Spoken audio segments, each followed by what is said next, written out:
There'll be millions of those stations. And they're operating at a higher frequency, which is more dangerous. The higher the frequency, the more energy. The more energy, the more harm it can do.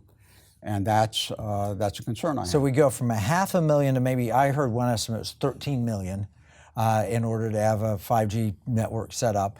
And tell me about the frequency. Let's walk through why the higher frequency causes more radiation issues. Okay, I prepared a chart I'd like to go to and talk to, if that's okay. It's on the screen here. And very simply, I'm not trying to give you a science lesson, but what I am going to say is this is the electromagnetic spectrum.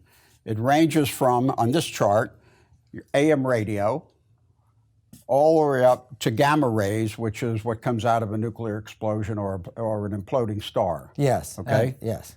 This stuff is... That we don't want to mess with that. If you live, you'll turn into the Incredible Hulk. If you take a thermonuclear device and explode it, you're going to have a lot of this. Yeah, okay? We want to avoid that.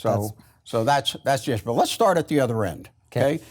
This is the safe zone. Look how mild and friendly these waves look, right? Okay. It's okay. Start moving over. This is the 4G and 5G spectrum. This is where all your phone calls are made, in this bandwidth area. Which is microwave? Well, I'm going to tell you in a second. Okay. So, but focus on this for the first.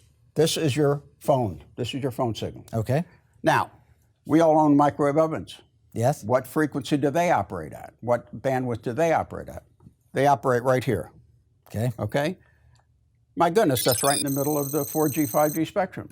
Yeah. Okay, so anyone who argues you and say, well, this is harmless, but this has to be protected by laws that surround it from any leakage getting out of there, that's an inconsistent argument, clearly. And moreover, and here's what I think is even more interesting, is that if you look at the average size of a neuron in the human body, it ranges from about this size to about this size. The numbers aren't important, just take the picture. Right. What struck me when I was preparing this chart was that if you look at this edge here and go straight down, okay, this is the size of the neuron, and in this bandwidth, the entire wavelength fits within your neuron, okay? Now, what does that mean? That means that the maximum amount of energy is being absorbed by that neuron.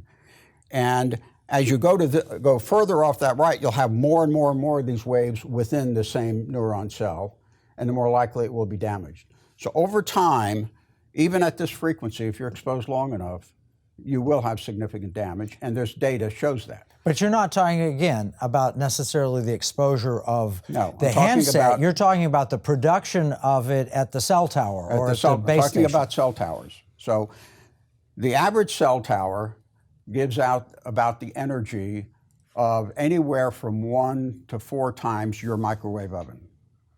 Now, if you have a site where you have AT&T, Verizon, T-Mobile, and Sprint, who often co-locate together, right?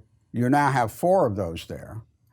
And so someone who is unknowingly close to that, and improperly, by the way, being there, will suffer significant damage. So it's like turning on the microwave oven with the door open. With the door and open. Blasting it out. Right. And we have incidents of people that have had this kind of harm, and it's very sad. It's very sad. Very sad. Yeah. So I won't go on to the rest of the spectrum. I did the rest for completeness, but the point is that this is where we need to be worried, because this is what we're building, and we have 500,000 of these out there now. We're going to have millions later,